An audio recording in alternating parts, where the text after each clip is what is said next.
Operations and Safety Committee, which will now come to order. For those of you who missed the introduction, we are just now coming to order. This is the RTD Operations and Safety Committee meeting. We are convened as of 5:30 straight up. I would respectfully ask that everyone attending the meeting please mute yourself unless you are recognized to speak. Thank you all for joining us this evening. Please note that the committee meetings of the RTD Board of Directors will continue to be held remotely via Zoom and will be audio and video recorded as well as live streamed. The meeting recordings, along with the unofficial minutes of the meetings, will be posted as soon as possible on the board's website. You can visit rtd-denver.com.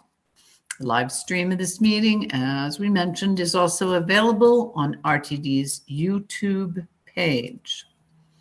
Directors and members of staff, for the sake of the record, if you would like to be acknowledged during tonight's proceedings, please raise your virtual hand and wait for me to call you before proceeding to speak. Directors and staff participating by phone can also raise their virtual hands to indicate they would like to speak by pressing *9. To toggle your mute settings on the phone, press *6. I would now like to call the roll for the committee members. Director Bouquet? Present. Director Broom? I don't see Director Broom. Okay. Director Rusha? Present. Director Rosenthal? Present. Director Sloan? Here. Director Whitmore? Present. And I am here as much as possible. For the record, I also see other directors. I saw Director Catlin. I see Director Geisinger. That's all I see. Am I missing anyone? Director Tisdale. Oh, Director Tisdale, my apologies. I'm just so used to seeing your face that I didn't pay any attention. I would also now like to open public comment to anyone who would like to address this committee regarding any topic listed in the public meeting agenda for the current and immediately preceding month. If you wish to speak and have not already done so, please raise your virtual hand or press *9 on your phone. I'd like to note that during this time, the committee will not offer any direct comments or responses. However, if you would like to be contacted regarding your public comment, please email the RTD board office at rtd.boardoffice@rtd-denver.com. Board staff, are there any hands raised to speak? Hi, Chair Williams. At this time, while we have 8 attendees, 3 of whom are calling in by phone, it is not indicated right now that any of them have raised their hands to address the committee. Okay, well, we thank you all for listening in. If you want to speak, last call to raise your hand. Please bear in mind that participating you will be recorded. If you don't wish to be recorded, your comments need to be submitted in writing. Comments can be submitted to the board office at that email address that I gave earlier, rtd.boardoffice@rtd-denver.com. I'm hearing somebody not muted. See anybody who's not muted?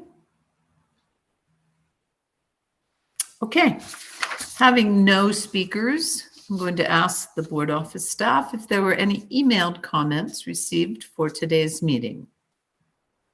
Yes, Chair Williams, we received one emailed comment from a Mr. Jamie Lewis regarding Q-Ride, and that has been distributed to the full board as of 5:25 p.m. and will be included in the minutes of this meeting.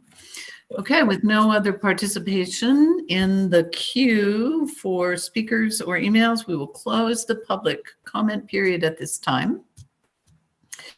There are no presentations from external entities this month, and there are no recommended actions for this month. There are 2 discussion items on the agenda this evening, so we will go directly there.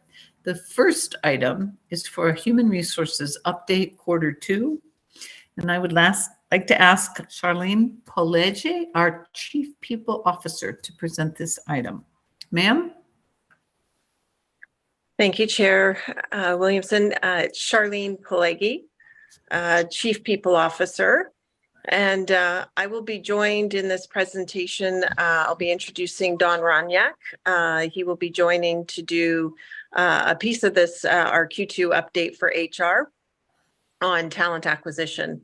I respectfully apologize. I did try to update Zoom, but I'm restricted from doing such a thing for some reason on my laptop. So I'm coming to you off of my cell phone. So if you bear with me, I have asked the board office to work the slides for us this evening.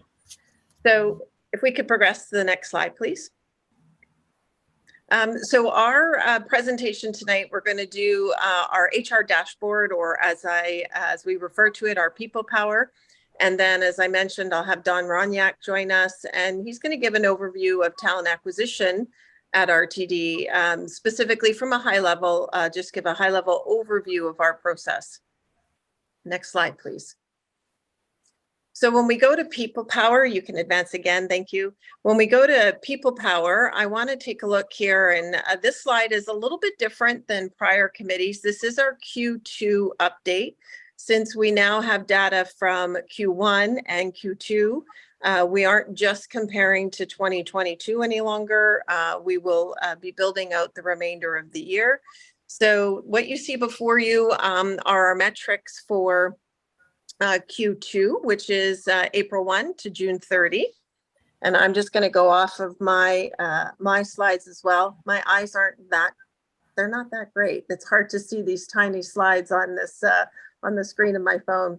So what we'll see is in Q2, we had 133 hired. So that is non-represented and represented positions. It excludes any contract positions that we may have. When you're looking at Q1 and Q2, and you do the projections forward, as you saw in 2022, we hired 506 full and part-time employees, and we're projecting to be roughly about between 500 and 550 would be our projections, holding if Q3 and Q4 hold with similar numbers. Our separated employees, unfortunately, we're still tracking to, we still are on pace. There's been a very little change. So on one side, it's a positive because the number isn't growing, but we are still having on average 1 employee turnover per day. So that would put us at roughly 365 throughout the year. So that's certainly an area that we continue to be focused on. And I did talk at length on some strategies in Q1 with respect to retention. I'll be bringing retention focus in Q3. Overall, though, yes. 1 second. There are people having issues with Zoom who are having problems seeing the slides. So I'm just letting you know that to make sure that you know that you need to explain them a little more than you would otherwise. Thank you, Chair. So I'll just give effectively this slide is showing the number of hired full-time and part-time and the number of separated full and part-time employees over 2022 and through each quarter. So, and I'll just step back just for that clarity. In 2022, there were 506 new hires, again, excluding contractors, just full and part-time. In Q1 of 2023, sticking with number of new hires, there were 148. And in Q2, we had 133. So at present, we've got 281 new hires up to June 30th again. Separated in 2022, there were 390 separations. In Q1 of 2023, there were 82, and in Q2, we had a slight uptick at 90. But as I said, we're tracking to be roughly 365, which is a roughly one employee turning over per day. If we're looking at total vacancy rate, the vacancy rate based on budgeted positions, our number of employees, active full-time and part-time employees as of June 30th is 2,717. Against, if you put that against a budgeted number of 3,199, you get a 15% vacancy rate. That compared to 2022 is a 2% reduction. So we are, if we maintain, hopefully we can improve on that as we continue through the rest of the year. But at present, we're sitting at a 15% vacancy rate. Moving on to the next slide where we're talking about, I want to drill a little bit deeper as I've been sharing in the prior Q1 update. Vacancy rates for primary areas of bus operations, rail operations, and transit police.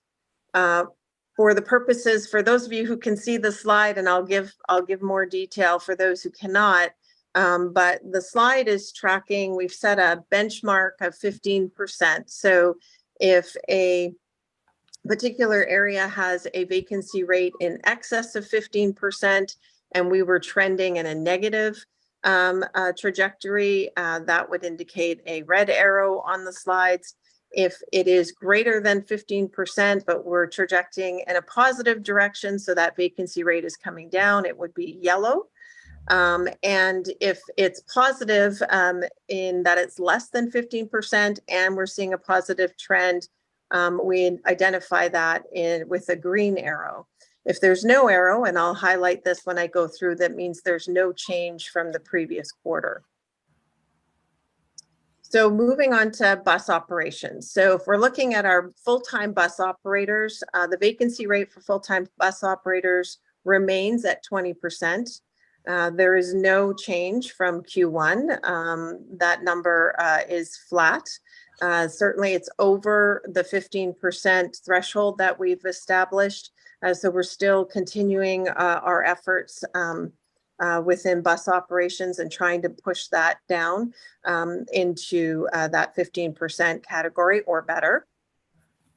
With our part-time bus operators, we did see a slight increase, up 2% to 17% vacancy rate overall. Last quarter, it was at 15%. Looking at our maintenance and general repair and body shop. So this number sits at 22%. So again, it's above the threshold, but it's trending positively down, the vacancy rate. And in fact, really strong gains. That's a 11% turn. And that equated primarily, it's in the general maintenance category. And that resulted in, that's the impact of having 10 new hires between Q1 and Q2. Another positive trend we saw in bus operations overall, you'll see the service and cleaning and service vault positions. That's a significant drop down to a 10% vacancy rate. So that's in the green. And there's been tremendous work. There's real partnership within the bus operations team with the talent acquisition team. And it's really paying off some dividends with having that additional collaboration and partnership. Moving on to rail operations. Rail operations, we similar to the part-time bus operators, we saw a slight uptick in the vacancy rate for the rail operators. It sits at 19% at this point within Q2. However, that's still better than it was in at the end of 2022 by 3%, but it's still not where we need it to be, and it's a slight growth from Q1. Our part-time rail operators, there's no change there. We have just a few positions, and those positions for part-time are filled and remain filled. We have, again, seen similar to bus operations, we've seen some improvement in our light rail vehicle maintenance, still a high vacancy rate at 29%, and our maintenance of way, again, still a high vacancy rate of 37%. What's critical here that I want to just flag, and we're really working hard here, and HR's partnering with the AGM, Mr. Jensen, to try to figure out how can we attract these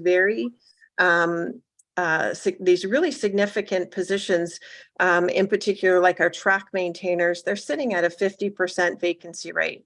And that is really impactful, but we're having little to no traction. It was 50% in Q1, and it was 50% at the end of 2022. So I have had even some preliminary conversations with the president of the ATU 1001, and we've been discussing some strategies that we may be able to somehow partner together to get these positions filled. Moving on to transit police, you'll see here, again, I appreciate some people can't see the slides, but from a senior leadership perspective, again, this ends at the end of Q2, which is June 30th. Chief Fitzgerald has been able to fill nearly all of the senior leadership positions as of June 30th. We've got our corporals are sitting at a 50% vacancy rate. I believe that's 4 of 8 positions are filled, so therefore 4 vacant. But again, I know that there's been a lot of work in Q3, and I'm hopeful that in Q3 that number will improve significantly. And the same goes with our police officers. So we have a 74% vacancy rate for our police officers. That certainly is trending down. Obviously, it's significant. 74% vacancy rate. But again, there's been some real movement with the Transit Police Department, and with Chief Fitzgerald getting those leadership positions filled. I can positively say that when we come back and do a Q3 reporting, you'll see a significant movement there. And I still believe there's well over 40 applicants in the queue at various stages in the recruitment process. And we are close to filling. You've heard me talk about having a dedicated recruiter solely dedicated to the transit police, and we are close, hopeful in the next couple of weeks that we'll actually have that position filled. I'm going to pause just to see if there's any general questions here, because there was a lot of information that I provided in a short period of time.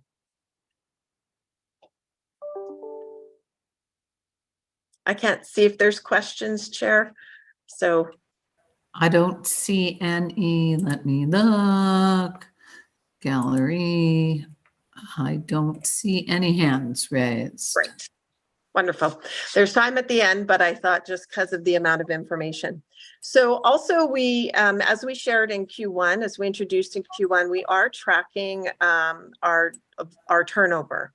And so in Q2, what you see represented here is the breakdown of our turnover. The majority, 80% of our turnover in Q2 is voluntary. The leading reason for separation is retirement.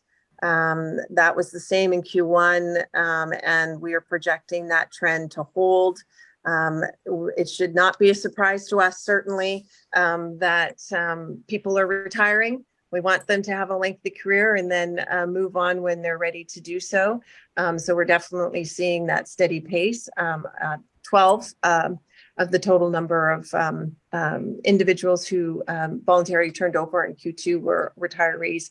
And then the same trend as we saw in Q1, the bulk of individuals who are choosing to leave, aside from retirement, are quoting reasons such as family reasons, got another job, they've moved. So these are things that we're looking at a little bit deeper. Exit interviews is where we get this information and or when individuals are just sharing their intentions to depart RTD.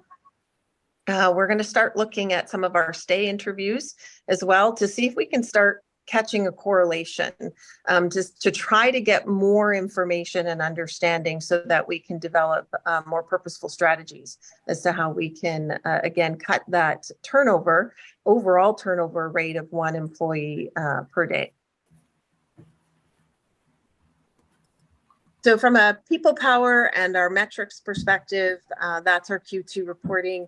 I would highlight that Q3 just closed, as we're aware, on September 30th. And so we will be bringing Q3 HR people power metrics to the November Operations and Safety Committee meeting.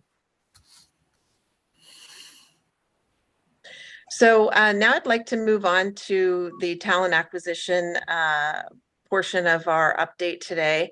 And when I'm going to ask Don Ronyak to step in, and I'll certainly supplement as we go along if I have anything to add. But what I do want to say, as I introduced Don, is that we wanted to bring this overview to the Operations and Safety Committee, because I appreciate that many of the directors, many of you get members of this committee get questions from the community on the application process. So we thought it would be good to share the unique and complex recruitment process and the specific reasons behind that, to try to give some context, and then also to explain some of the things that we're going to be doing moving forward.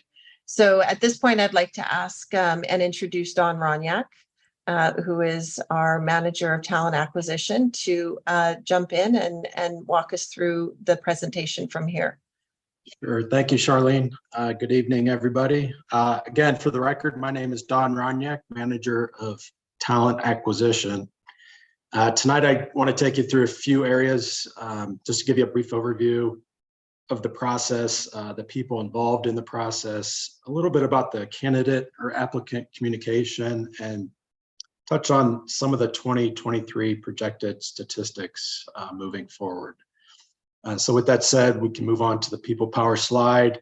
When we think about recruitment, most folks think about the recruiter, the hiring manager, and the applicant, which all play a significant role in the process.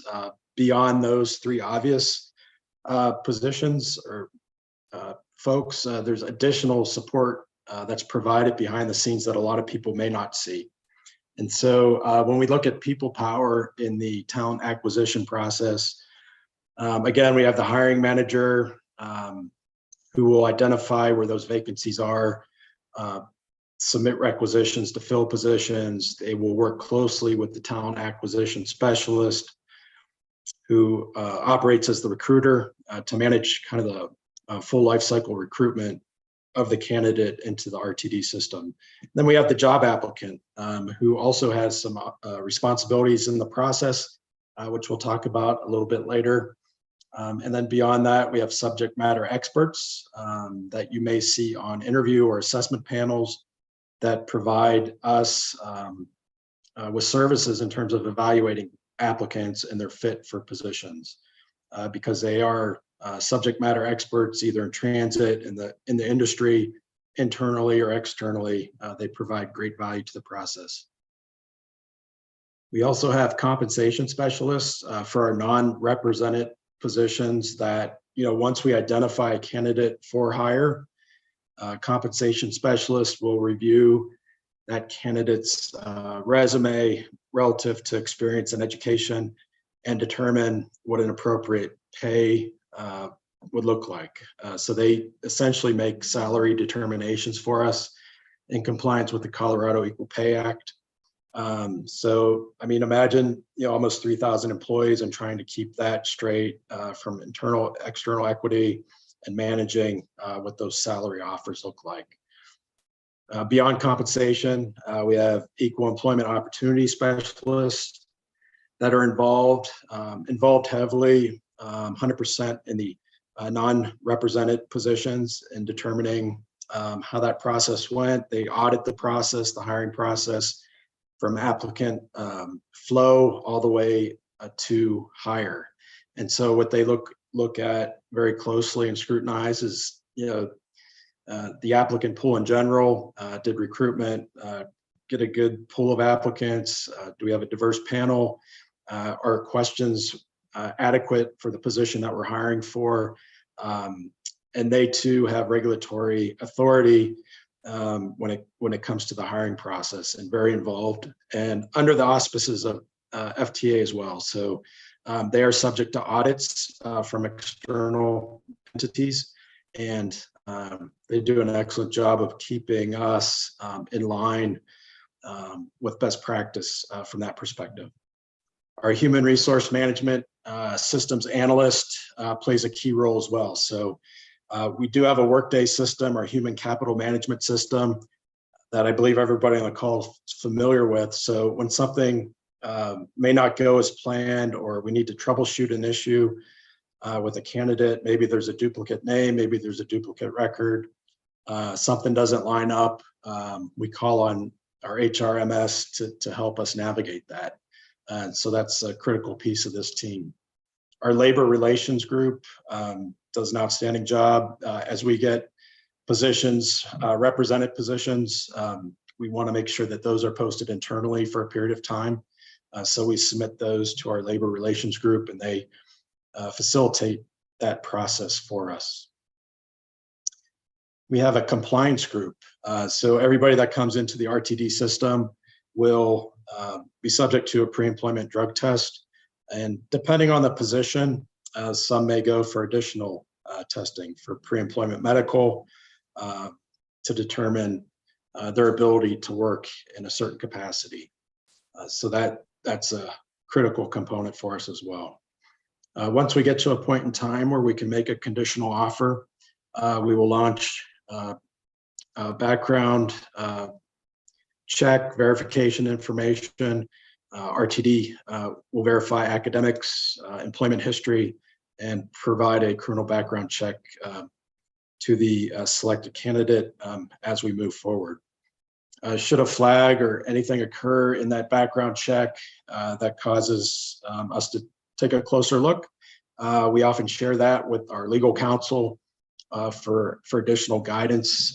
As a second chance employer, our legal counsel will look at the position, will look at previous history, and make an assessment as to whether or not a candidate should be allowed to move forward in the process. So a very valuable piece of this process comes out of legal counsel. And then at the end, myself, again, accountable for the entire process. At the end of the day, there's a lot of moving parts, and we want to make sure it goes well. There's huge opportunities for growth within that process, but there's checks and balances along the way, as you can see.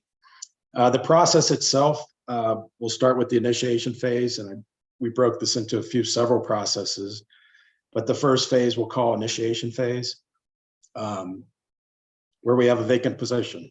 And so from that vacant position, if it's a backfill type position, such as a bus operator, those are more quickly and easily flowing through our system, as opposed to a new position, which may have been created new to RTD system. In those cases where we have a new position, it may go through a sub-process. So each one of these boxes that you see, there may be several sub-processes underneath them, depending on which type of position we're recruiting for. In general, you'll see that high recruiter touch to low recruiter touch. As the requisition moves through the process, a recruiter's assigned, positions posted, generally for 2 weeks, in some cases longer, for hard to fill positions or unique skill sets. Applications are received and candidates are notified.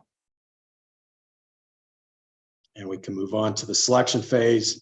The next phase of this process is the application review, where we screen applicants, interview and assess, and make a selection decision. So again, here, there's joint responsibilities between the recruiter or the talent acquisition specialist and the hiring manager to get us through to a selection decision where we actually move into the final phase,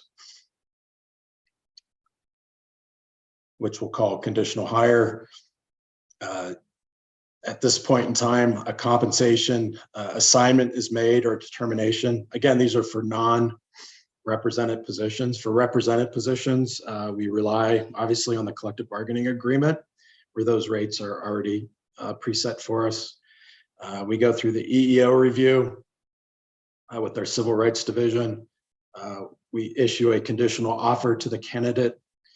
And at that point, we launch the verification process, the criminal background check, and any additional medical assessments that may be needed. Again, position dependent. Not every position in RTD will undergo a medical assessment.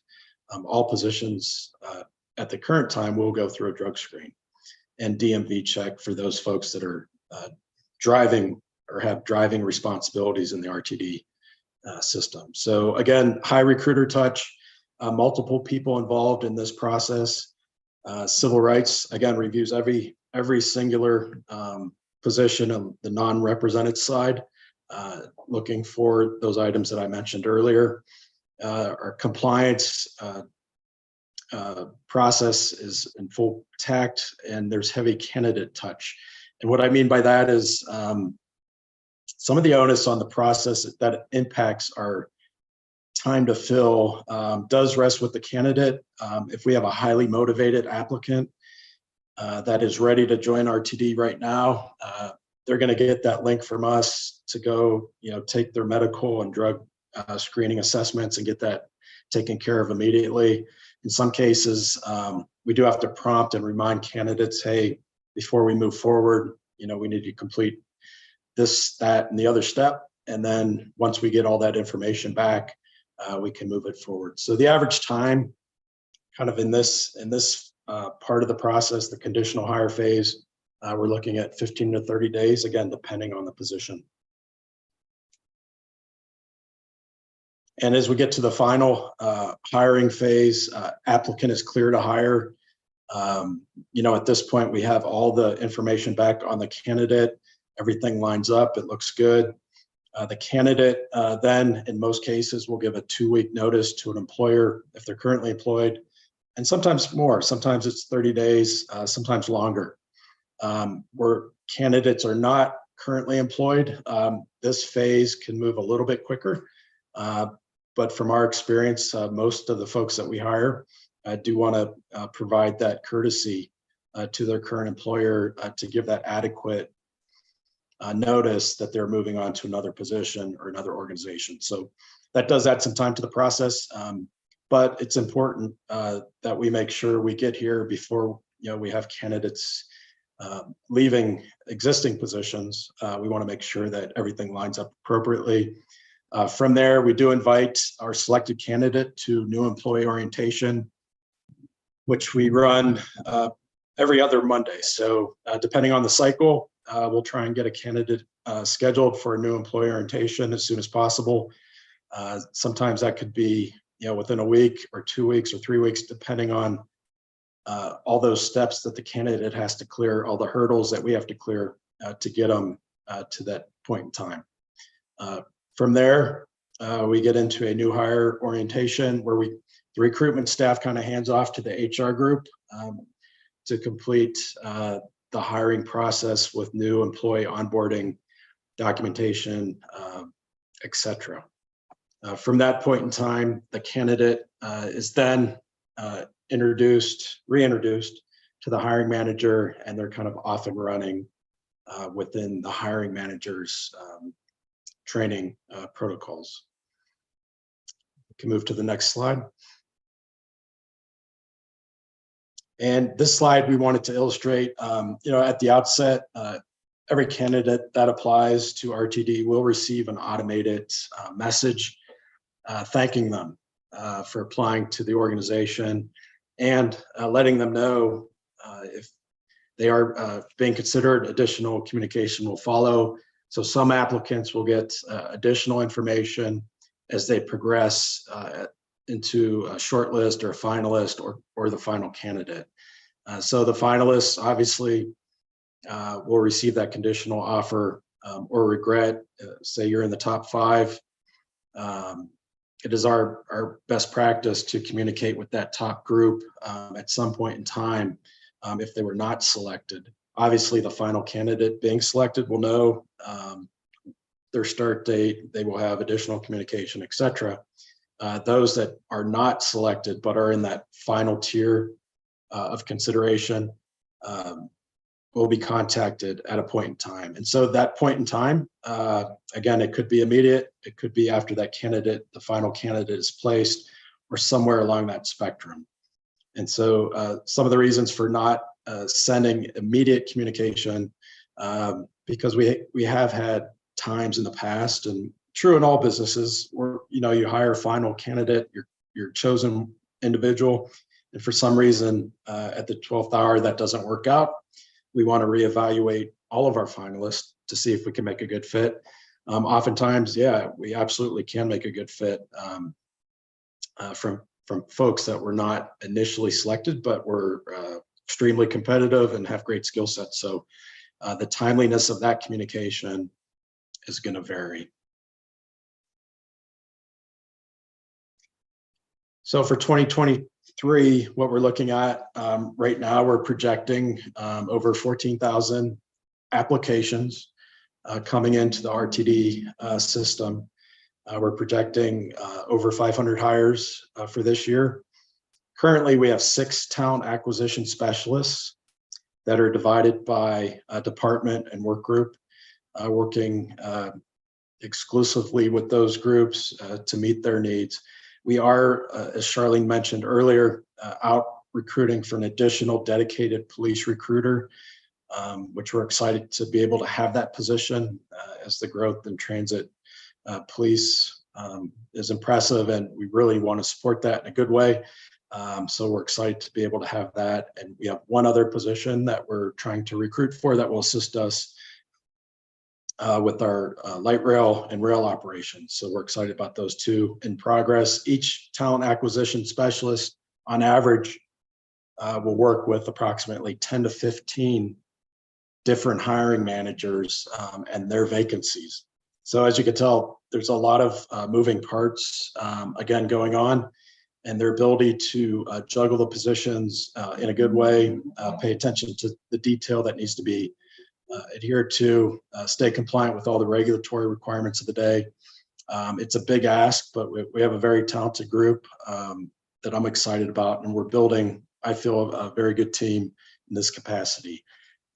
With all that said, the average time to fill, again, 75 to 165 in terms of days for non-represented positions. For represented positions, that number can be significantly lower.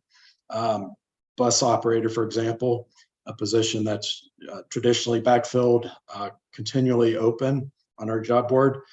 We can, have a candidate apply 1 month and actually make it through the process to be hired in orientation almost the following month. So again, position dependent, and depending on the candidate's drive to get in the organization, our ability to manage the flow and verify all the processes and all the regulatory compliance requirements are being met, we can move on those items. And with that, I know I went fast on that, but just wanted to give you a general overview, and happy to answer any general questions at this point. Thank you, sir. I see Director Rosenthal has his hand up. Thank you, Madam Chair. Thank you, Mr. Roniak. So during that process, and I do sense that you and your team are really trying to speed through the hiring process as fast as you can, and it's not all up to you, because the applicants actually have to, get through the process, provide documents, etc. What is the attrition rate like? So the people who actually start off the hiring process, and it looks like they're going to be hired, and is there a sense like a lot of them drop out because it's either too long, or they find something else, or what is that, for lack of a better way to put it, the attrition rate of folks who are starting the hiring process who don't end up actually starting work at RTD? That's a great question. And again, there's a variety of reasons why that might happen. Um, this year we're anticipating 14,000 applicants into the system with 500 hires. So you can imagine, there's over 13,000 people that will not be hired for some reason or another. There are folks that drop out once they realize different things are going to occur. So it is a very structured, stringent process in terms of the regulations that we have to comply with. We've had people tell us, I didn't really know we had to do a drug test. I thought you just told people that. No, that's not true. It is part of the process. We've had people not provide full and accurate information along the way. So we've had to make some determinations on why that was the way it was. We go through the background check process where we verify academics. There are times when those things are not able to be verified. Employment histories need to be verified. There's a variety of reasons, and timing certainly is an issue. There are candidates in the market that are extremely talented, well qualified. When they go out to look for a job, they're interviewing with multiple companies, and our ability to compete with private sector and folks that can move quicker downstream, that is always a concern. We will always do our due diligence. We will not skip a step. We do have heavy regulatory compliance requirements, and we try to explain that to the candidate at the outset so they know, hey, all these things have to happen before I can actually start my journey with RTD. So in a lot of ways, it is an education process, knowing that there are so many hurdles that folks have to go through. It's not a perfect system, but we're looking at every element in there. We're trying to tweak it to make it work for us in a good way, and do the due diligence that people expect from us. Yeah, and if I could just add, so specifically, I don't believe we are tracking that specific attrition rate. Without question, there are definitely candidates, as Don has alluded to, who by the time we get through this whole process, certainly have moved on to another opportunity. So there's a variety of reasons. What I would say, and why this process for us was important to go through, is we are focused on what we're calling a recruitment tactic, a strategy to streamline and refine and revamp our recruitment process so that we can shorten those windows of time, so that we can keep, maybe we need to do more communication. If we do, how are we going to do that? So we're really looking at it all holistically and then rebuilding it and revamping it. So don't know the exact number, but certainly it would not be prudent to say we haven't lost candidates because of the time. But I would also say it's really important that we maintain the quality of our workforce, given the high focus on safety. And then my second and last question, thank you, Madam Chair, is relating to the process itself, in terms of, how are we keeping in contact with folks who have applied and are going through the hiring process, in terms of, saying, look, we know you're waiting. We're in the process. We're processing now. Thank you so much. Maybe just a weekly touch base, a cool video from a bus driver, or something like that, to just sort of let them know we haven't forgotten about them. And because when people apply for jobs, there may be a recruiter involved or what have you, who may be their main contact person who can get back to them, but oftentimes they don't hear anything. It's like, do they even know I exist? And that may take days or several weeks. I think just maybe once a week, or are we like getting back to said, hey, we know you're still here, we're processing this, or you still need to owe us something. What is the touch base sort of dynamic there?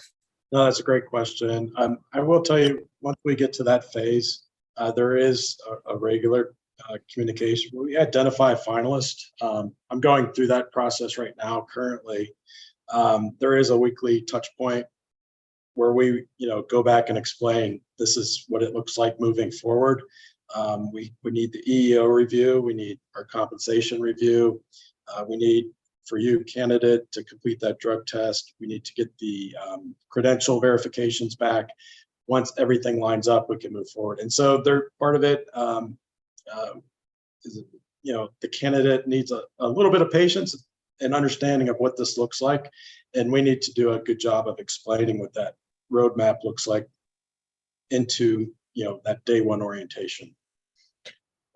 Also, sorry, the other thing is candidates at any time, and correct me, Don, if my statement isn't accurate, but candidates can, because it's through Workday, can go into Workday and check on the status of their application, whether I apply for 1 or 10 jobs with RTD, they can go in and look at the status as well.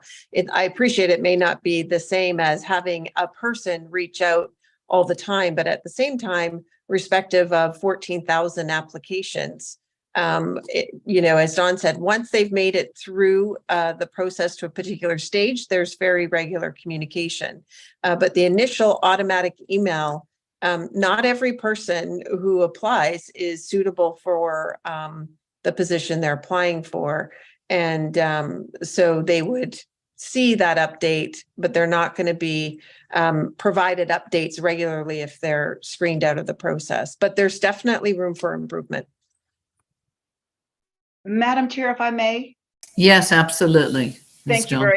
Thank you very kindly, Chair Williams. And I just wanted to add on to what Mr. Roniak and Ms. Pelleggi have talked about. One thing I think that is very important to recognize is that we have vacancies within human resources as well. So that in-depth review that Mr. Roniak did relative to all the touch points are critically important as we go forward, because quite naturally, we would love to reach out to the myriad of applicants and guide them through the process. But I'd be the first to state that that's not realistic, recognizing where we are. And so what we are trying to do, as I've stated numerous occasions as it relates to where we are as an organization, our 3 initiatives that have spawned from our strategic priorities are back to basics, people power, and a welcoming transit environment. And so recognizing that we do have a laser focus on people power, what we are trying to do is ascertain how we can retain talent and how we can be more competitive. And with that as a backdrop, as we go forward,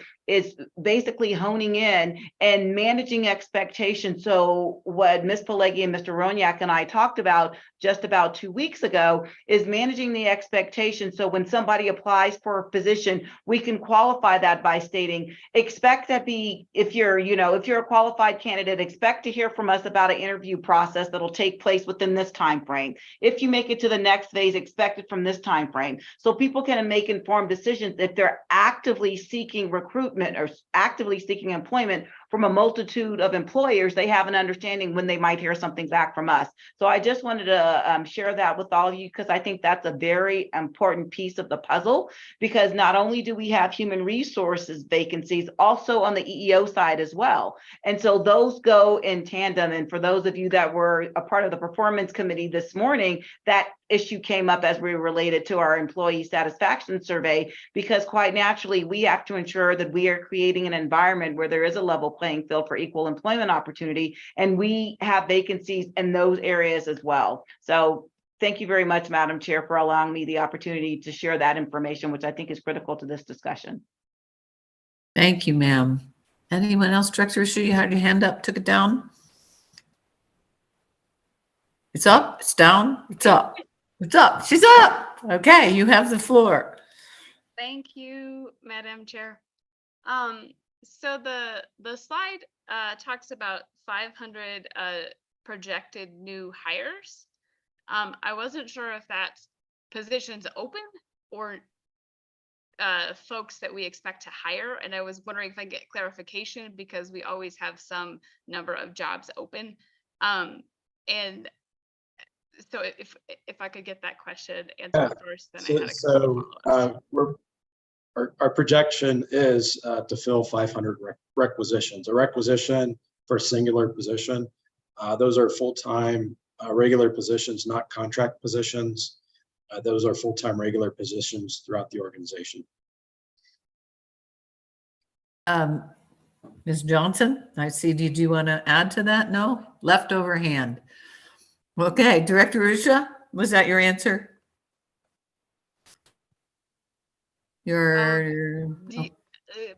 I'm Go not ahead. sure.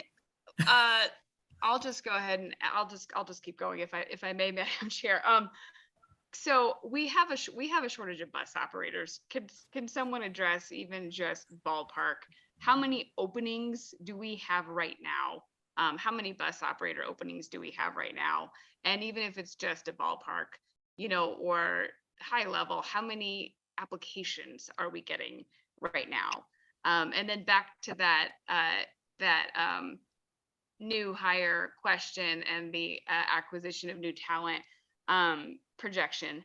How many of those are expected to be operators, and how many of those will be RTD PD?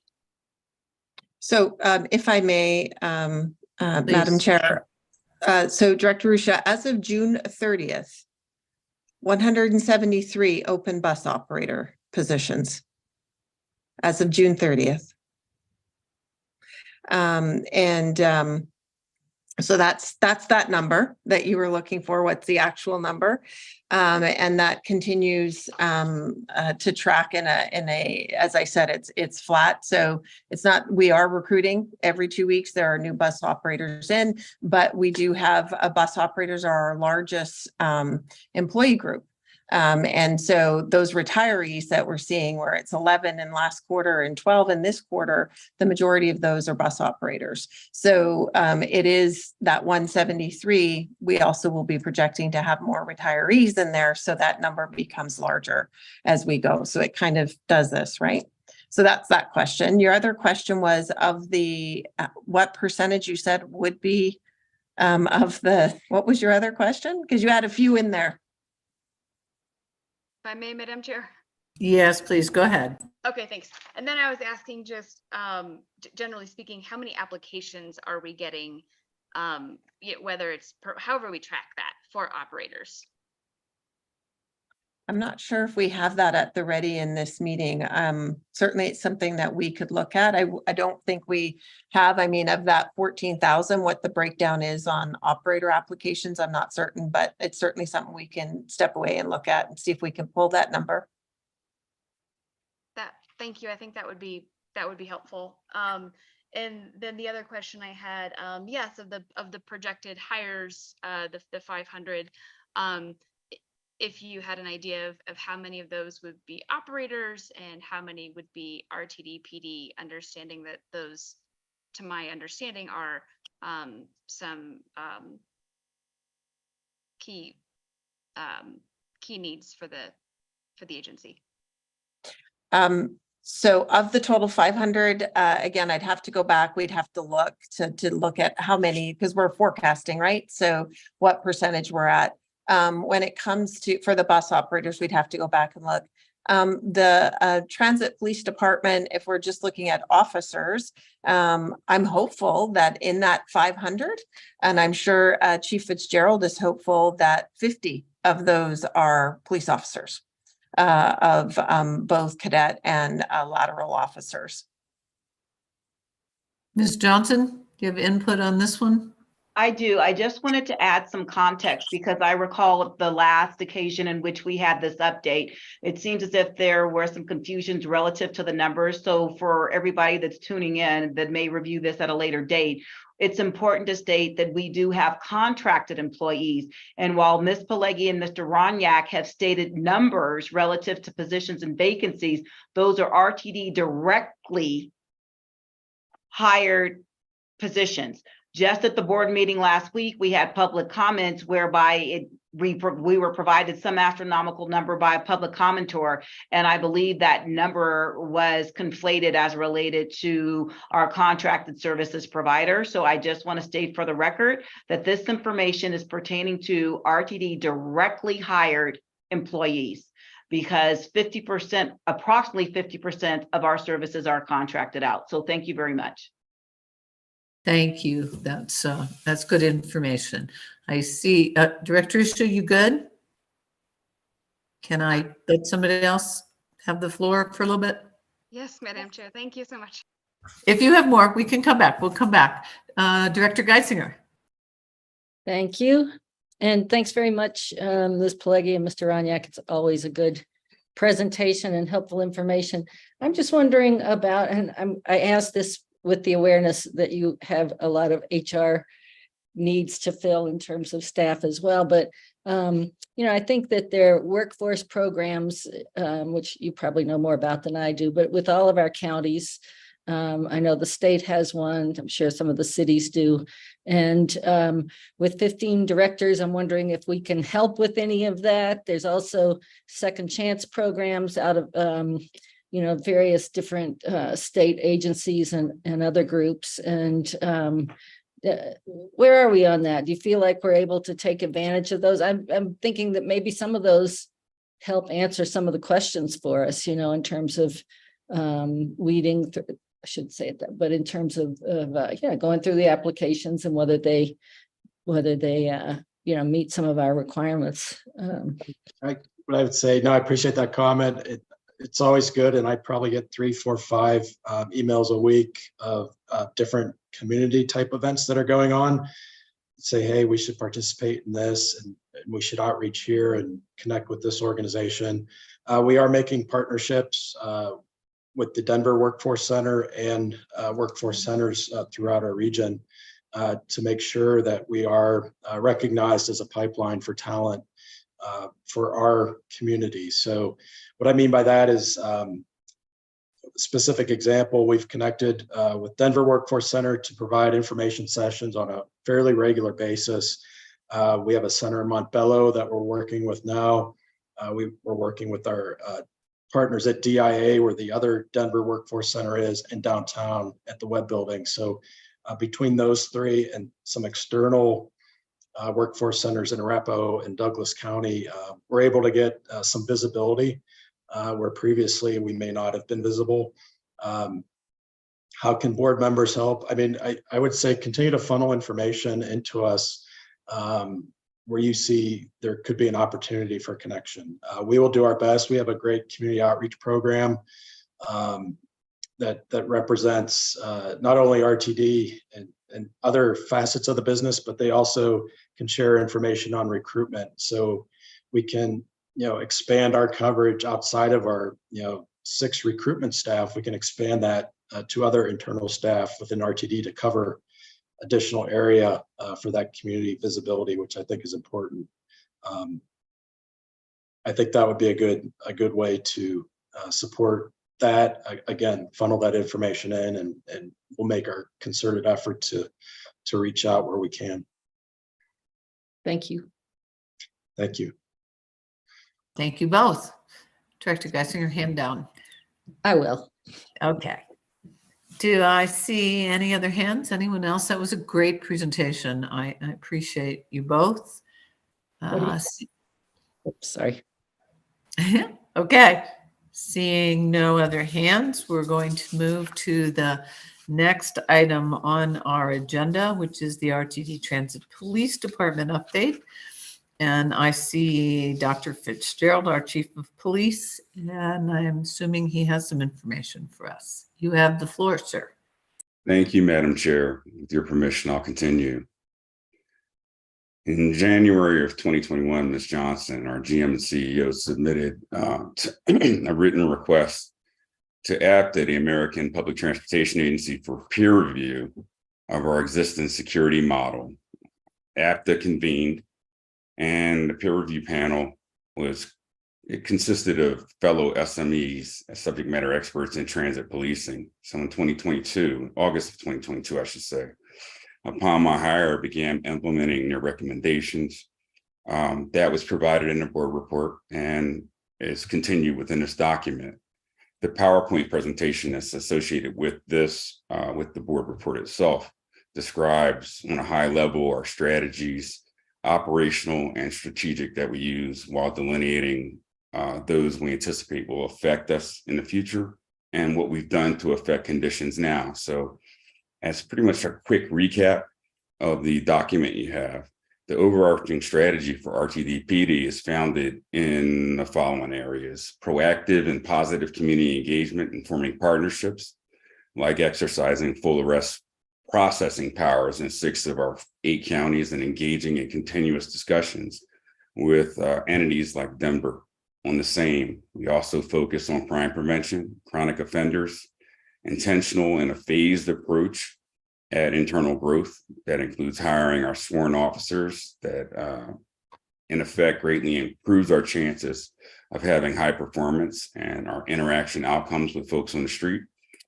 Application of intelligent and evidence-based policing models to attack complex problems that we see in our communities today, and the promotion of organizational-wide CPTED, that's crime prevention through environmental design, excuse me. So with your permission, Madam Chair, I'll pivot to the actual PowerPoint presentation. That would be fine, Chief. Thank you. Share screen with you. All right. So as you see, there are 4 overview areas that this PowerPoint will touch on. It's our strategic implementation, evidence-based policing, strategic priorities alignment, and performance data outputs. Under strategic implementation, what you see is back to basics. Ms. Johnson just spoke to back to basics, people power, and creating a welcoming transit environment as being fundamental to what we provide in the transit environment and what we provide to our stakeholders. As such, leveraging signage to educate customers on our back to basics approach, which includes fundamental changes to the Respect the Ride program, our improved customer engagement, how we seek to educate folks and seek to implement those changes, people power, our sworn expansion model, how we intend on recruiting and retaining the best in policing, our cadet program, the future of policing, how we reach into the universities and engage with folks who want to work within a police department and maybe decide whether or not they want this to be a career. And then ultimately creating a welcome transit environment. One of the things we're doing is creating a paid fare area at Denver Union Station. The architectural designs are at 100%. So further implementation and conversations have to occur, but the architectural designs are in. And some of our technological advancements, for example, our live look-in on our vehicles. There was mention made of operators and in particular operator assaults. So in our buses and light rail vehicles, you'll see that we've made tremendous change, tremendous progress, over 756 buses and 16 light rail vehicles at the time of this particular presentation. At the time that it was made, were installed already. Moving forward, under our deployment model, you'll see people power again. The internal police expansion, one of the questions that came up is the hiring police officers, and what you'll see is a tiered approach where we're strategically implementing a transition from sworn police officers to, from security officers to a strong sworn police presence. That includes creating employee buy-in. That's us meeting with members of RTD outside of policing to ensure that operators, people inside leadership, and other facets of RTD understand what it is we're doing and why. Our focus on diversity, equity, inclusiveness, and belonging. One indicator for that is visible, how visibly diverse our department is. But in addition to that, we've sworn, we took the pledge for the 30 by 30. 30 by 30 is pledging to hire 30% of female officers by 2030. We took that pledge and intend to meet that aggressive timeline for hiring 30% female officers at very least. And these things enhance our customer service. Having a professional police department, folks that can walk things through from beginning to end is important to our customer. and will be important to our transit environment. And back to basics, we leverage data now to inform our decision making. What does that mean? It is looking at changes in shift and deployment practices based upon time and spatial dynamics, what things are happening, when they're happening, and who's committing them. That includes focusing on chronic offenders and making sure that the chronic offenders are removed from the system. We also, last but not least, cannot forget the emergency management emphasis we place upon the entirety of the system. We hired a new emergency management specialist who's doing a phenomenal job, and I'll describe some of the things in detail a little bit later in the presentation that have advanced upon that person's hire. As I spoke to, our emergency management changes have led to an emergency operations plan, continuity of operations plan, continuous improvement in the form of training and exercises. There was one question in a meeting at least a week ago, and it spoke to training exercises. And this is something that's being coordinated through our emergency management office and through the safety department, which we hope to expand upon in 2024. We have really aggressive timelines about meeting these necessary advancements and understanding that by training, we create muscle memory, and muscle memory makes us a more professional and safe environment. That includes our after action reporting processes, which have really taken off since the implementation of all of the emergency operations plans and continuity operations plans that we've put in place since my hire.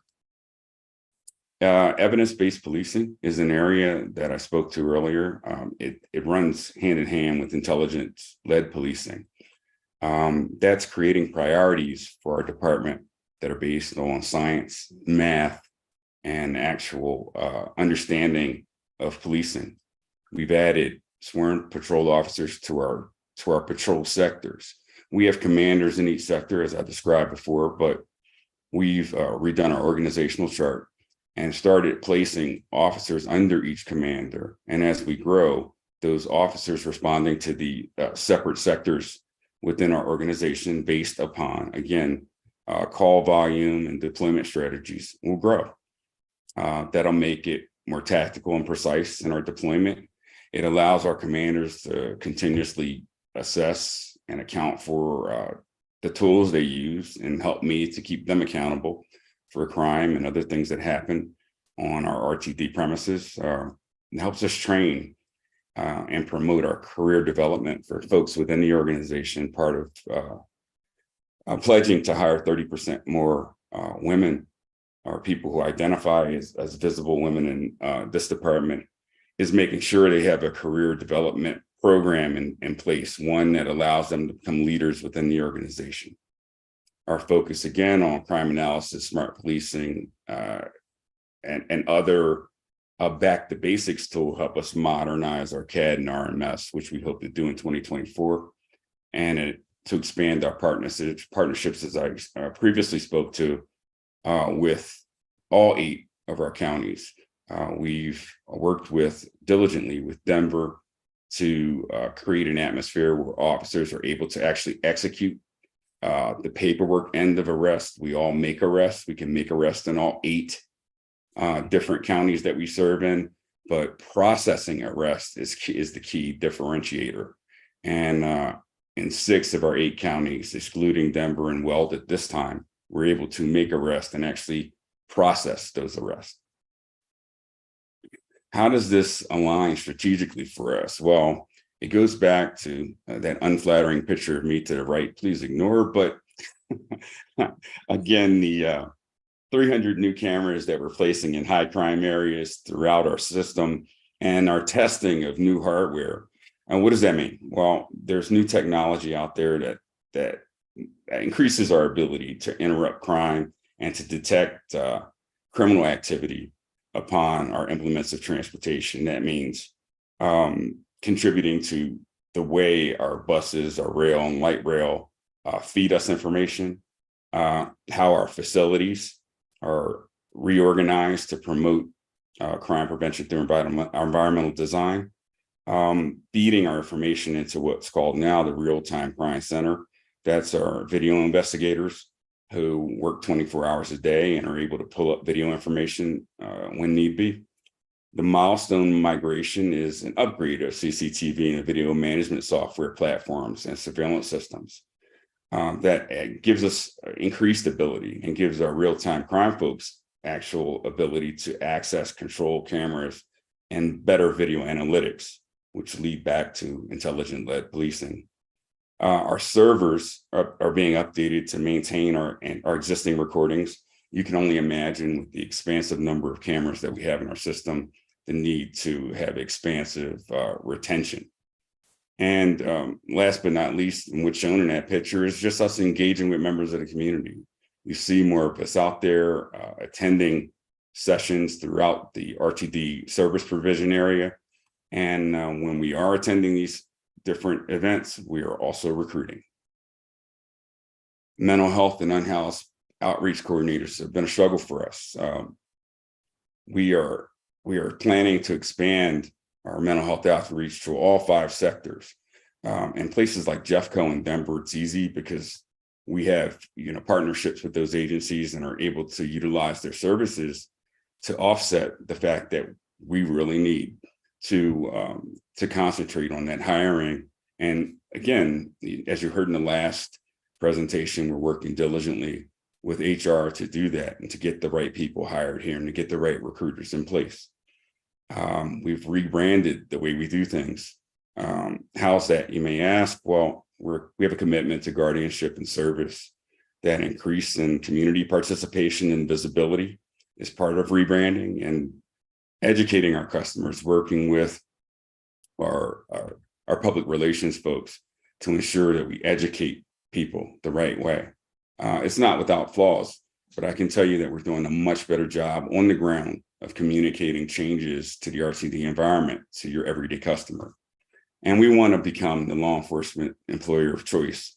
Ms. Pileggi spoke to the fact that the third quarter has been phenomenal for us, and you'll be able to see evidence of that potentially in the next presentation that I put forth. We implemented facilities closures at night for late cleanings. That's all part of crime prevention through environmental design, making sure our cleaning people can have access, unencumbered access, that is, to our facilities to keep them clean. And Colorado Association of Chiefs of Police accreditation. That's setting the bar high for the folks both within our department and those who are our stakeholders. The Colorado Association of Chiefs of Police come in, they evaluate our police department pursuant to a set of standards, statewide standards, I should say, to guide our practices internally. As of now, we're on track to not only be accredited by the Colorado State Association of Chiefs of Police, they have to come in and do on-location assessments, but also FBI LEDA, a national organization where I serve as vice president, first vice president. There's an agency award that you will achieve once the majority of your command level officers, in this case, we include sergeants and above, once that agency has the predominant number of their sergeants and above trained, you receive an agency award. It's a highly, highly sought after award throughout our country. And most, if not all of our sergeants have taken FBI LEDA trilogy of classes, and we're set to receive that award.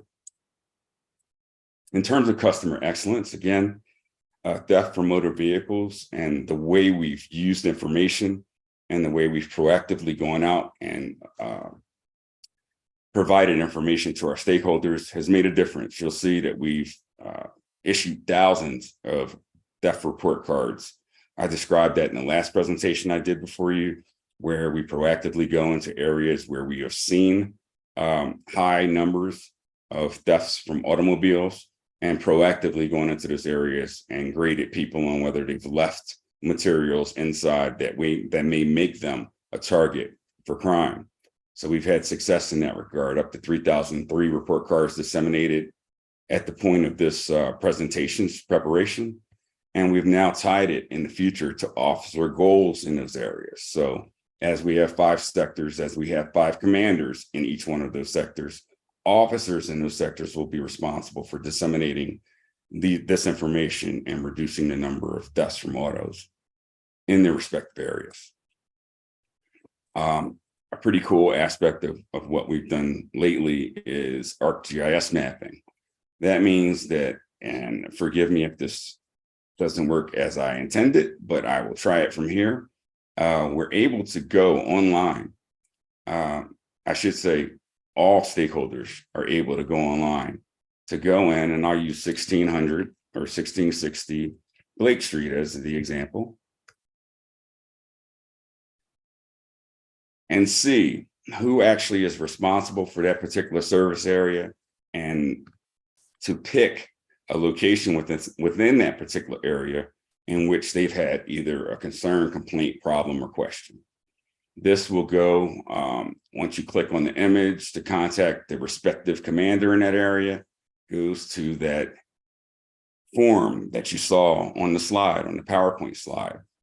This enables the customer, the operator, any person that wants to commend, complain, or discuss any problems, concerns, or complaints, easy access, and it'll geolocate where that came from so we can determine who's making the complaint, where it's coming from, what particular sector commander is responsible for it, and then there's follow-up and checks and balances.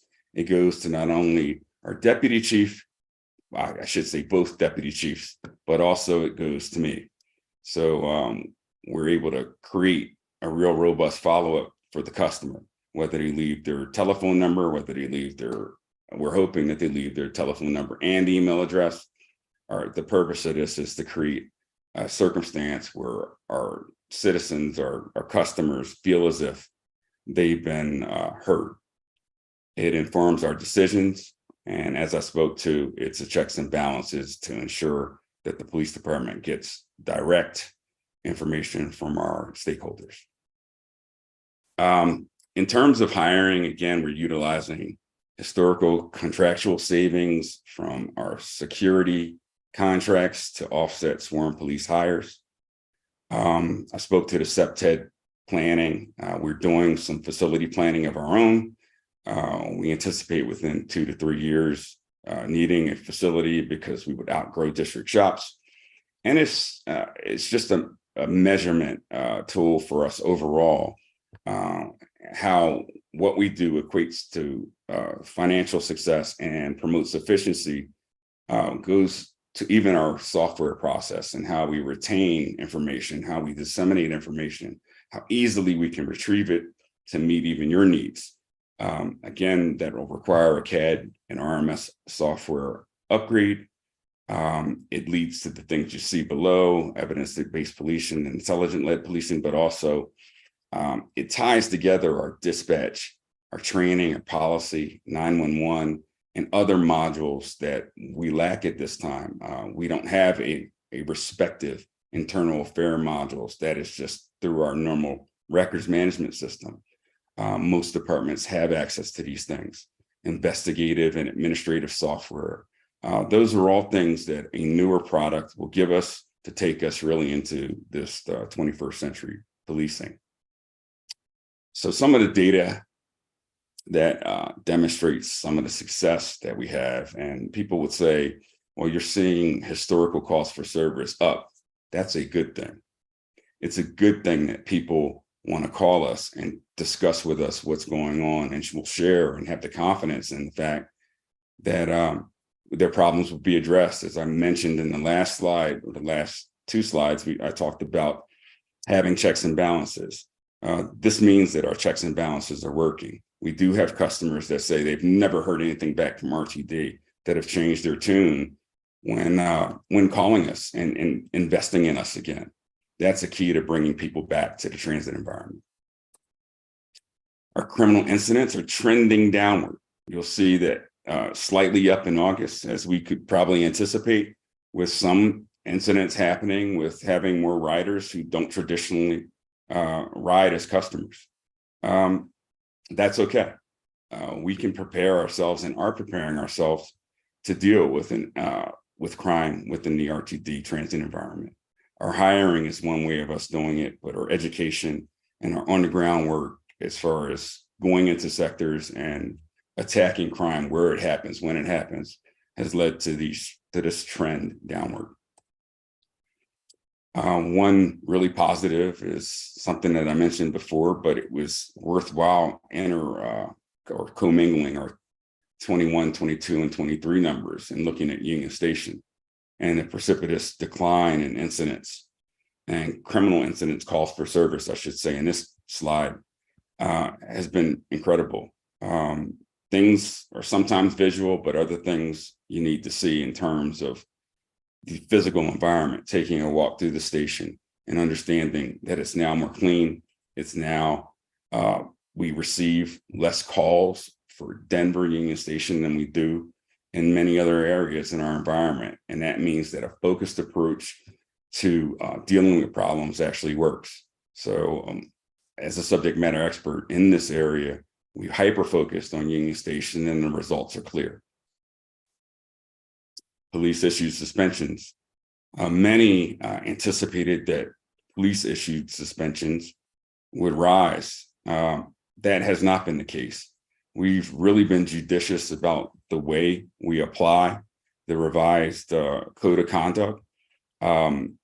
This slide just encompasses police issued suspensions.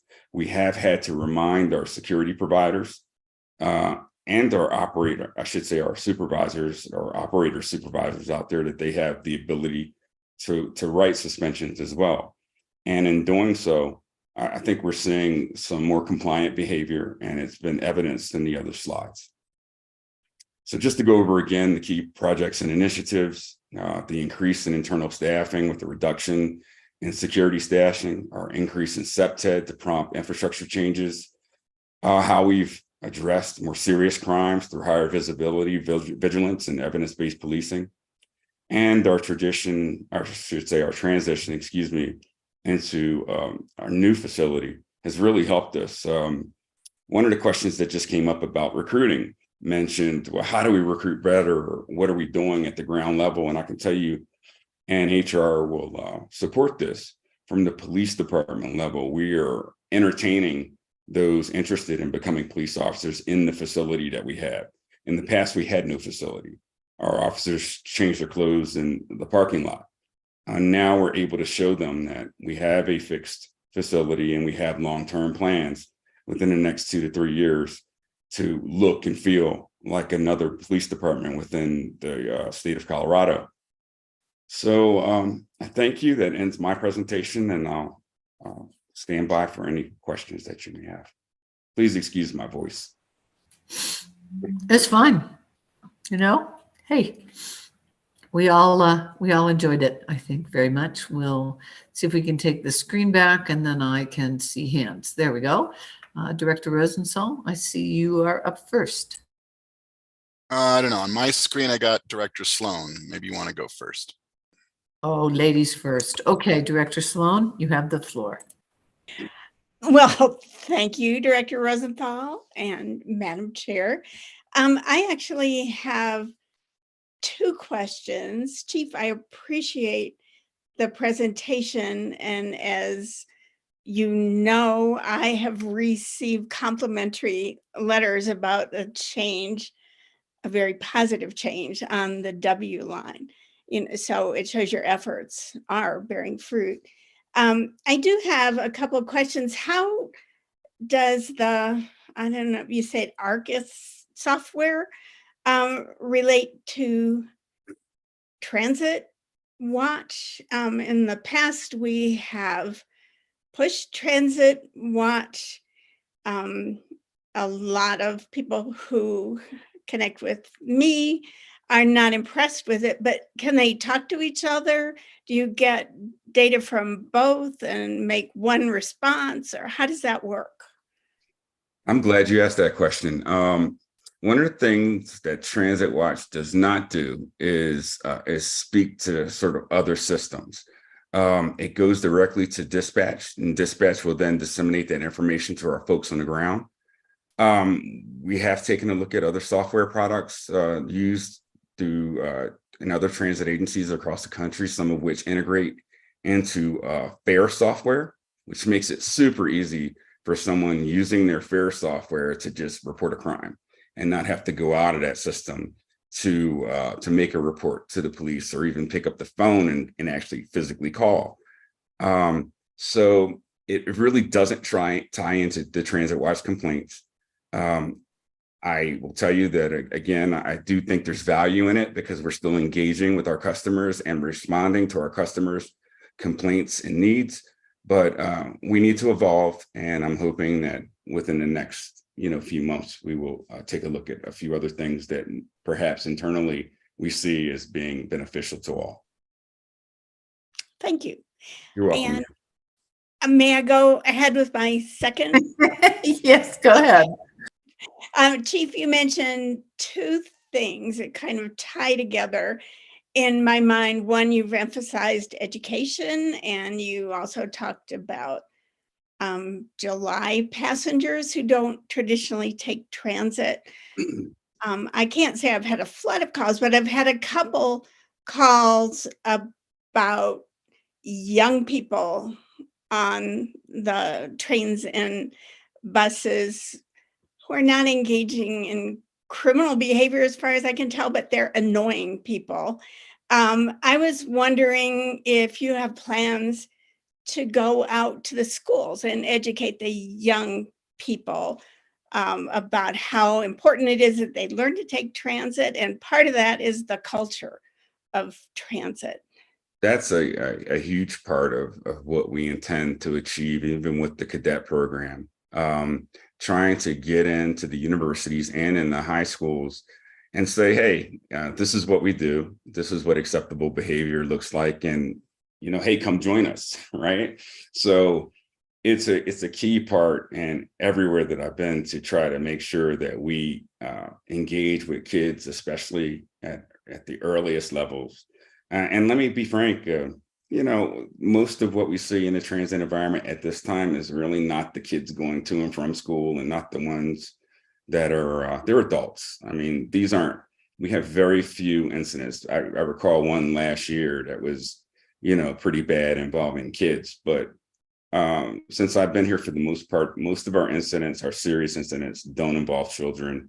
And I'd love to tell them that. So I'm glad you mentioned it. And I think that that's very important for us to execute on. Thank you. And that's all I have, Director Williams. Yeah. Thank you, Director Sloan. Thank you, Chief. Director Rosenthal, you ready now?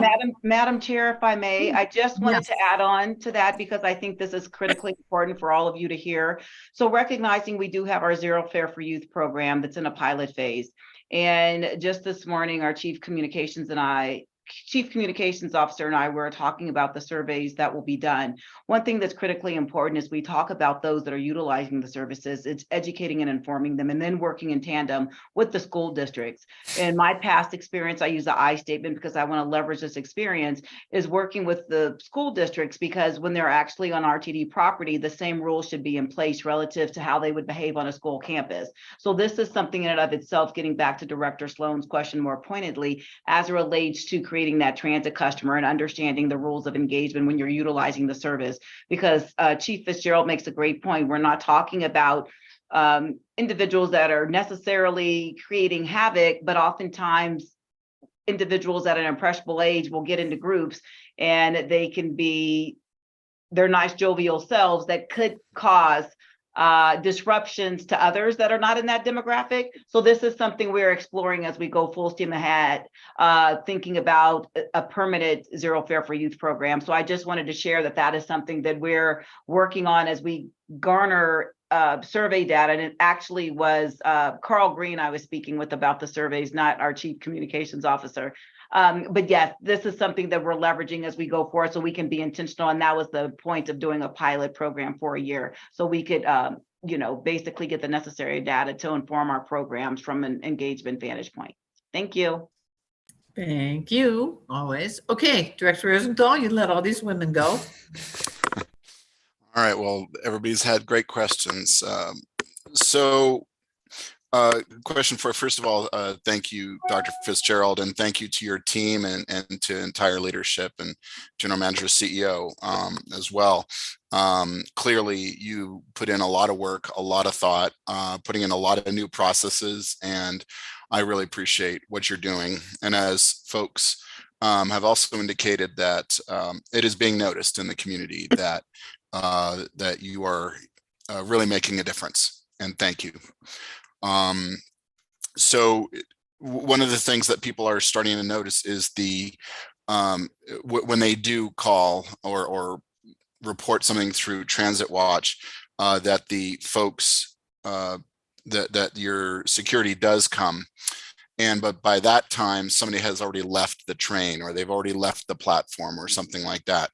Now I tell them, well, that just shows that, on the other hand, the folks who are causing trouble, they probably know that somebody's on their way, and that's one of the reasons they leave. So what is maybe do you agree with that sort of assessment, or what is your take on that? I mean, obviously, we have a huge system, and you can't have security materialize immediately. We just don't have that number. But what is maybe sort of your response to sort of that assertion that some people have?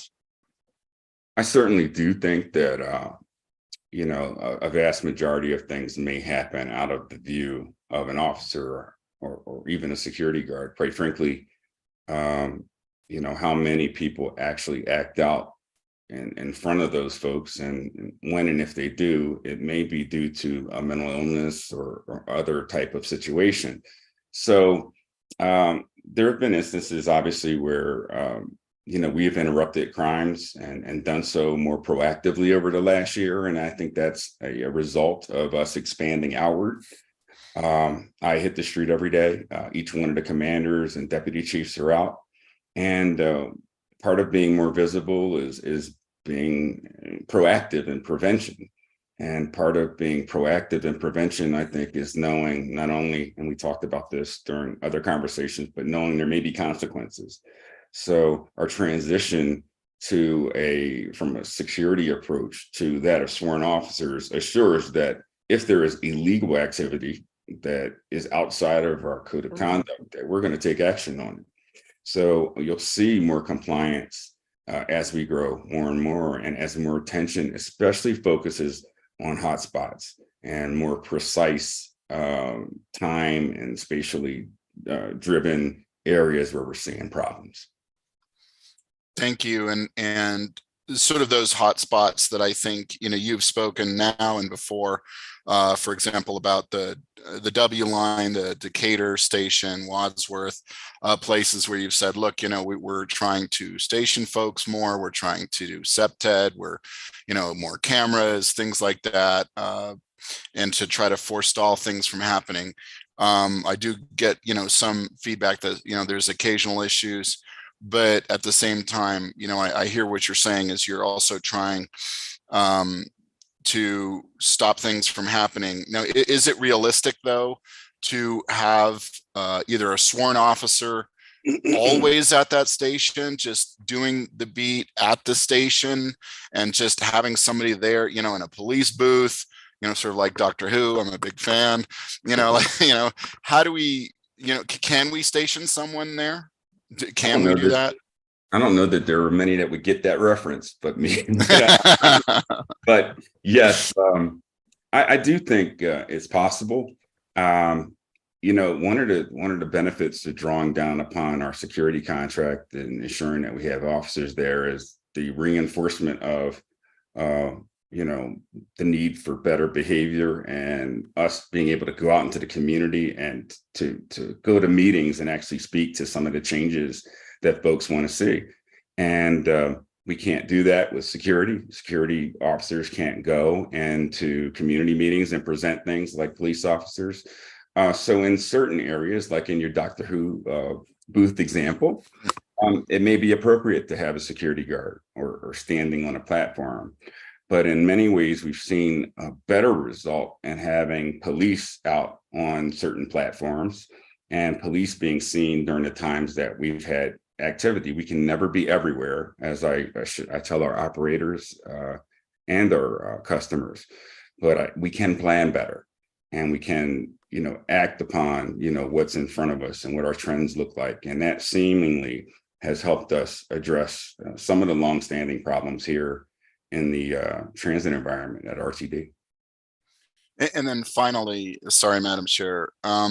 So on that note, how would you characterize where, for example, let's just say your sworn officers, where are they at any given moment? In a sense, are they in transit? Are they moving? Are they in a vehicle going from place to place? Are they stationary, waiting for a report to respond to?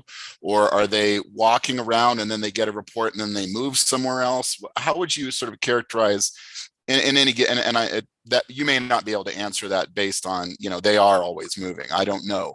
So I was just kind of curious, where are they at any given moment? Well, given the fact that we've expanded in, as I spoke to myself and the commanders are in the 5 sectors, they could be anywhere. You see the majority of people are just on foot at Union Station more frequently, but they do go out and handle other problems and other problematic areas, or else we wouldn't be able to show you a stat where we handed out thousands of report cards. So we're making an impact. We're slowly growing. There are going to be bumps along the road and pain along the way, but that impact will be sustainable. And that's what we're trying to do, create an environment that's sustainable and livable for all of our customers and all of our operators. So they're always moving around.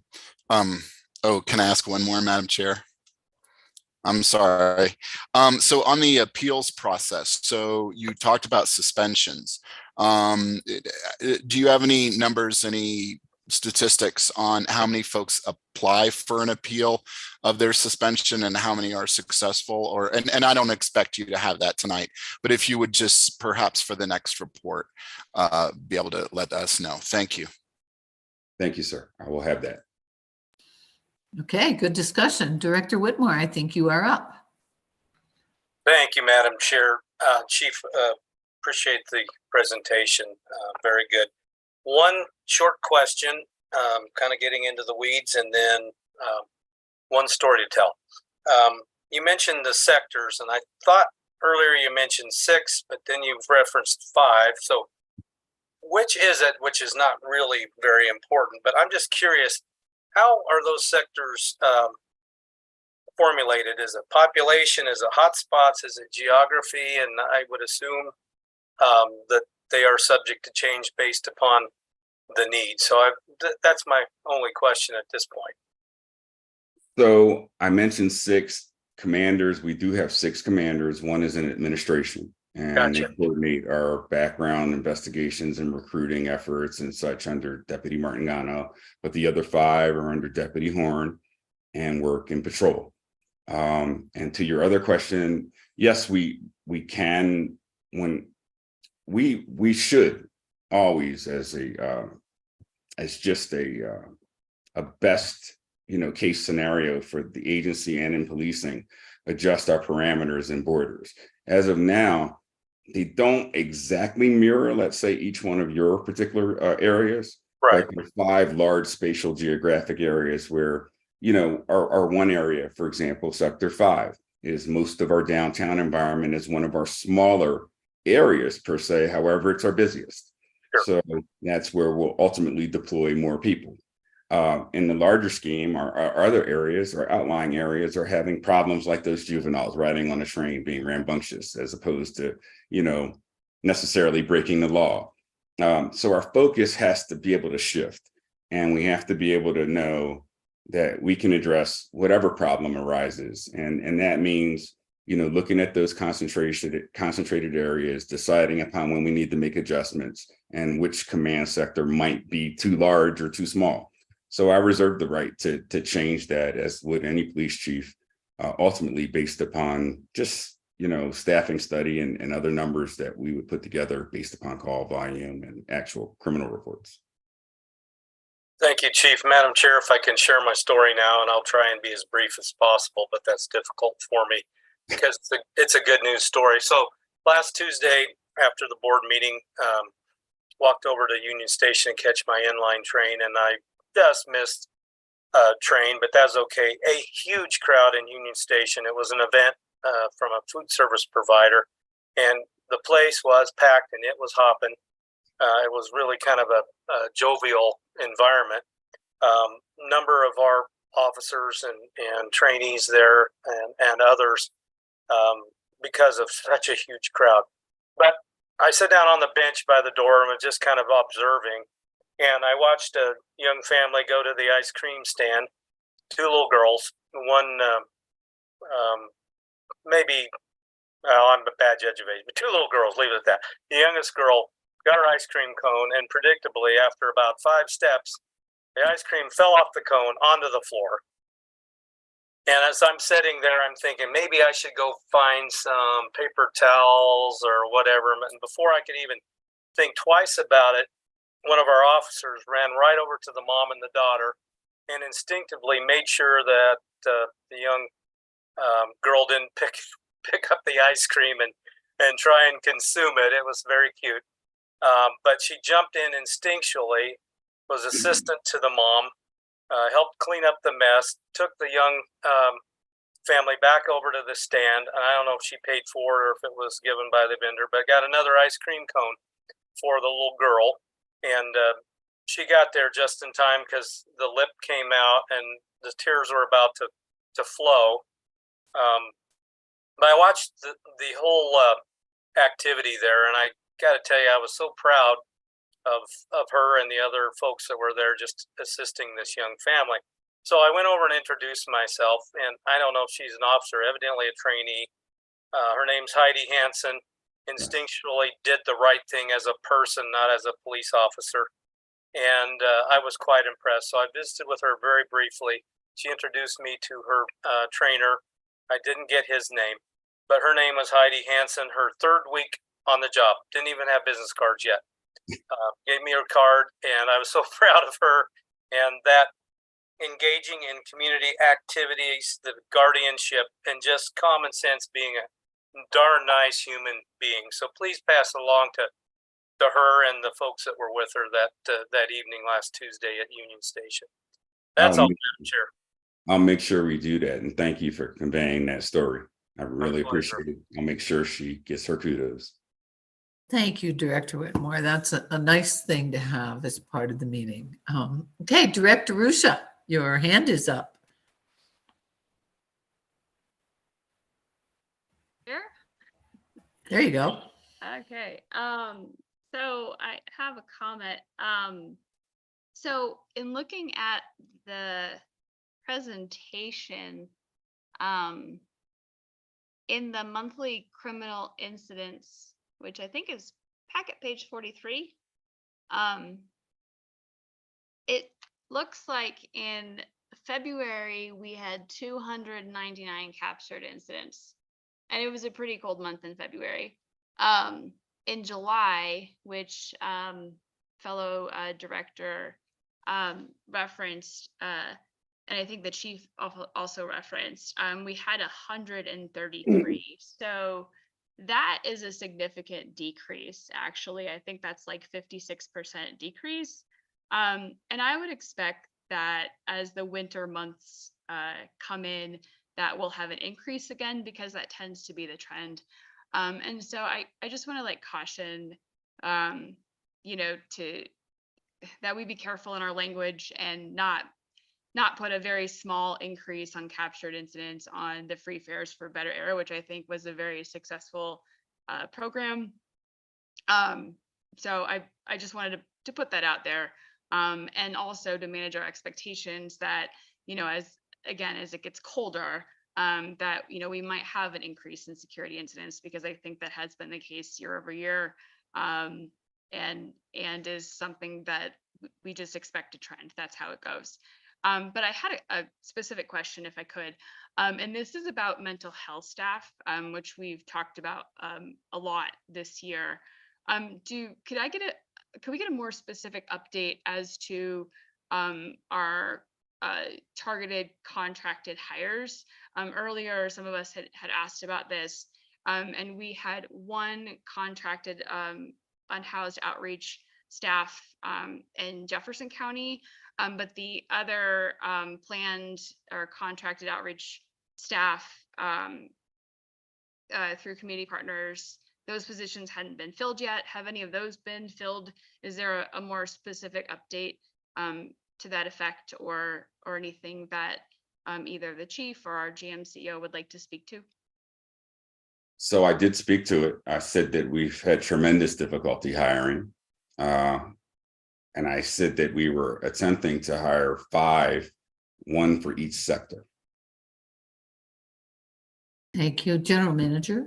Yes, so we're in the midst of a budget development process, and tomorrow night, coming before the Finance and Planning Committee, is a proposed budget for you all's review, recognizing the 3 initiatives that I've spoken to: back to basics, people power, and welcoming transit environment. Included in said proposed budget are monies relative to increasing those positions through a contracted engagement. So I just wanted to qualify that, because as we had to make difficult decisions, we're utilizing those 3 initiatives as paramount to creating a welcoming transit environment. So I just wanted to put that forward to further iterate what we're doing from a budget planning vantage point. So thank you very kindly for the opportunity to provide that input. Thank you. Director Ruscia, you good? If I may, Madam. Absolutely. Everybody's having multiple bites of the apple. You get right in there. Thank you. I'm trying very hard to be patient. My 5th grade teacher always told me it was a virtue. I'm working on it. So, and I very much apologize if I wasn't more direct or clear. I just wanted to make sure I understood. We have contracted positions that just haven't been filled as it relates to mental health staff. Okay.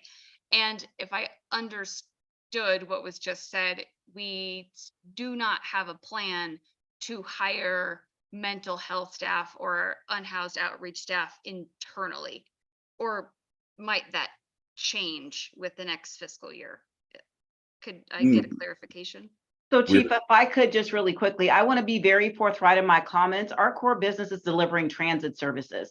We are not proficient as it relates to those elements relative to providing health and human services. So it's in our best interest as we partner with those SMEs that are. And so recognizing our engagement, leveraging partnership and grant opportunities, what we are trying to do is work in partnership with those entities, recognizing that Deputy Chief Martin Gano leveraged this program that has been a model for other transit properties relative to basically going forward and leveraging those partnerships, because those individuals are managed by people that have the subject matter expertise.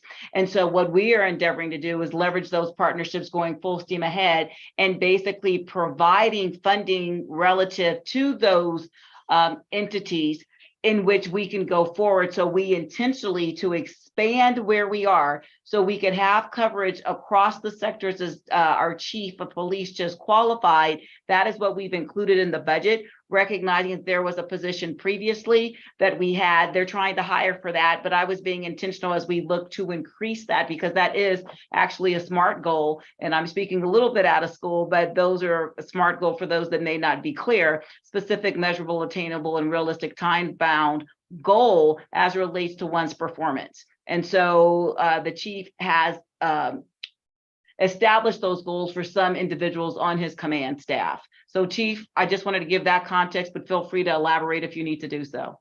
You said it all, ma'am. Okay, that was good teamwork there. Director Ruscia, you good?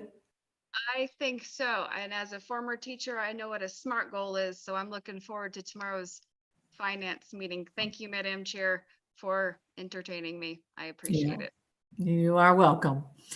Do I see any other hands raised at this time? Nope. Okay, I would very much like to thank you, Chief Fitzgerald. That was great. That was good information and stuff that we are all concerned about and happy to hear. So I think that's the end of our second presentation. And do we have any other matters that anyone wants to discuss this evening? Okay, look at that. Very quiet. If that is the case, let me go to where it tells me the date. I think that the next meeting of this committee is scheduled for Wednesday, October 15th at the same location, at the same time.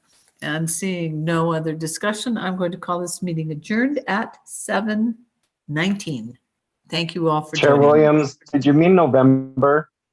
Did I Not say October, November 15th? Wednesday, November 15th? Sorry, I don't know what Okay, month thank I'm you. in. It's okay. Good night, ladies and gentlemen.